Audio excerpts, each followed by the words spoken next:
So this cabal, this criminal mafia in the country, set up all kinds of scams, and one of it is the oil subsidy scam. And basically what they do is that they claim that they are subsidizing oil on the basis of liters. I mean, there are 4 liters of gas in 1 gallon. So, but there's nothing like that. Like our colleague here mentioned, there are supposed to be 4 refineries. Only about 2 of them are actually working to some reasonable capacity. They destroy the refineries intentionally. So they now give themselves contracts to import gas, that's gasoline, back into Nigeria. And then they set up a subsidy fund that what it means is that if you bring back 4 barrels of gasoline to Nigeria, the Nigerian government will pay you, say, $5 per gallon because, they are subsidizing you. But the truth is that, one, they inflate the number of gasoline they bring back into the country. We found out even about 3 weeks ago that they were importing about 24 million liters that nobody could explain who is buying them. But they get subsidy for it. So it gotten so ridiculous that they started importing water. And yes, this is not a joke. We import water. They'll go to the high seas with a tank and get water, scoop water from the high seas and import it back to Nigeria. They'll bring paperwork to the customs and they'll clear them. And when they pay them the subsidy, they take the water back and pour it back into the ocean. It is not funny. This is how bad the oil scam is going on. But that's how Nigeria is run. General, and we found out. One of the results that just came out as of yesterday was that over 112 million Nigerians live on less than $1 a day. But Nigeria exports 2.6 million barrels of oil. In New York, as of today, it's $102 per barrel of oil. If you multiply that means Nigeria is making, on average, on a day, $200 million per day. If you multiply that by 365 days, because when you are importing oil, gas, there's no holidays, no weekends. You sell every day, right? Because America needs to be consuming what's, because of your bad habits. So they bring this every day, and it's 200 million, and you multiply that, Nigeria makes billions of dollars. In fact, we have made over $500 billion have been stolen from Nigeria since 1960 by this cabal, the mafia we're talking about. When it's our turn to take subsidy from what you get from us, you tell us, oh, it's a bad economic policy. So I just want to make that point to you as students of economics and politics, or socio-economic politics, to understand that it's also an international scam, the oil subsidy, and that's what led to, like I said, Occupy Nigeria. Young men who didn't have work were taken and trained and rehabilitated, but put back into mainstream and given vocational training and given some sort of compensation. Yeah. Do you think, we don't want to throw money around, obviously, but do you think that solving the inequality issue would help alleviate some of the stress that is being caused by Boko Haram? It's a political problem with religious, that's just my thinking, with religious undertones or with a religious cover. So it's not a problem of religion, because even the Islamic leaders have denounced Boko Haram as being anti-Islamic. So I think there are even some rumor that we have high-level northern Nigerian leaders sponsoring this group to make Nigeria non-governable for President Jonathan. So I think it's a political problem, though there are religious overtones, and we might need dialogue between the two religions to aid the solution, but it's not totally let me just throw in my own 2 cents here, and I agree with you on the issue of inequality. When a country has this kind of amount of economic and political discontent, they will come out in different formats. Before we had Boko Haram, there used to be the Niger Delta insurrection. They weren't Christians or Muslims. They were young people who had decided, in fact, they had armed them during elections to be thugs for the politicians. And when the politicians didn't take care of them anymore, they used the arms to now start seizing oil workers and all that. Nation. You have regions. Before the British came, they were what you call 3 states or regions. They were independent. They were what you call confederate, so to speak.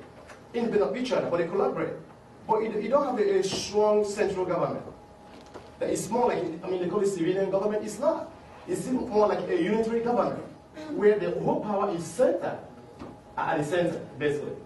Okay, so one person thinks you should talk about whether to stay a nation or not. Yes. Let me tell you, I used to be under the illusion that a national conference can work in Nigeria, and it was an illusion. I'm glad I no longer have that illusion. The truth is that, except the revolution happens in Nigeria, even the national conference, who is going to represent me there? Is it the same criminals? You know, because don't forget that it will require that either somebody is nominated to go there or he's elected to go there. There's no clean person in Nigeria today that can win an election to represent even himself, talk less of representing a region or a state or a tribe. As you guys have all agreed, who is representing your race? A criminal. Who is representing your race or your tribe is a most likely the most criminal person in the place. So when we have a national conference, Bola Tinubu is going to represent Yoruba. You are going to send who from the east? Tell me. You don't even know. Kiwe. You know, Kiwe. a Biti Kiwe will not be allowed to go near the hall. That's what I'm saying. But the honorable men will not be allowed to go near the hall where this conference will take place. Who's going to represent the North? Babangida and all of the criminals. So they come together, just like he said about the meeting today with the president. The guys who you saw at the meeting, can they represent you? Edwin Clark. Okay, Edwin Clark, who was the first person to be convicted of corruption in Nigeria, is representing the whole Niger Delta region at the meeting that took place today. So you expect these guys to go to a meeting and decide your future for you, and you're under that illusion that the sovereign national conference will solve your problem? Let's have a revolution first.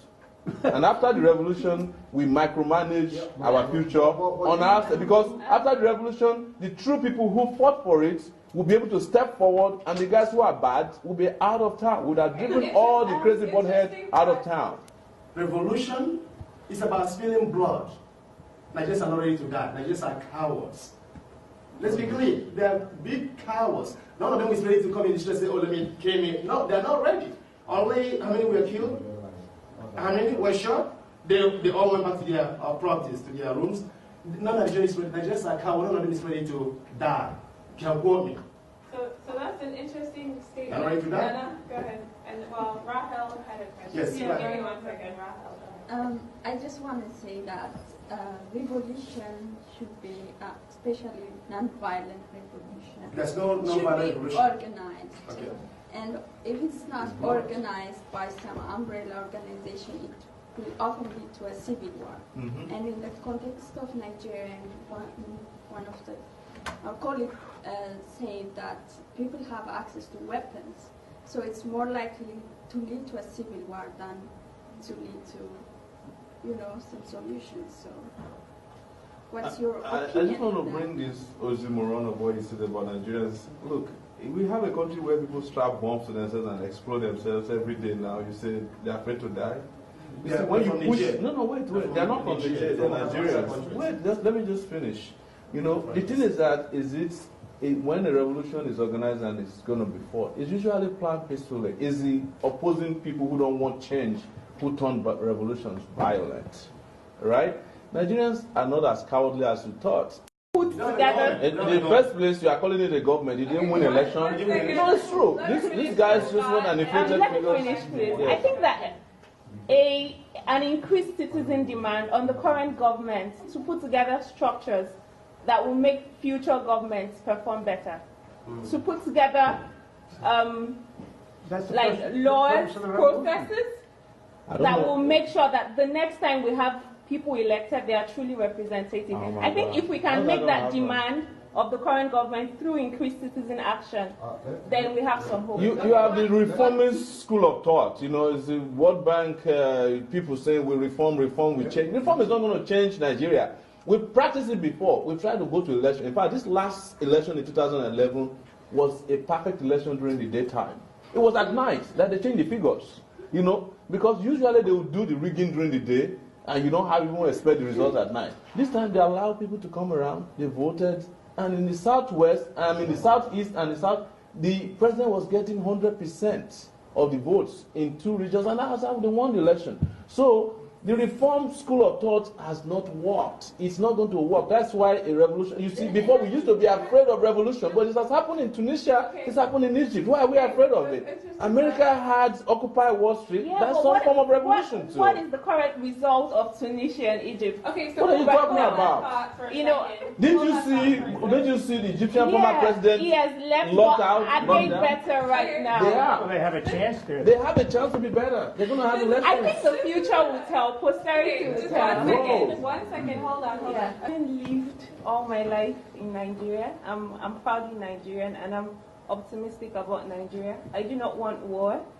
I really want change, but I do not want revolution in a way that is divisive and that is violent. So I'm going to keep working in my little space to inspire people to sue for peace, to sue for change, to sue for better delivery in governance, and I hope that the other panelists will join me and every other Nigerian will join me in So that. maybe in all different ways, we'll all work towards change in Nigeria. Thank you so much.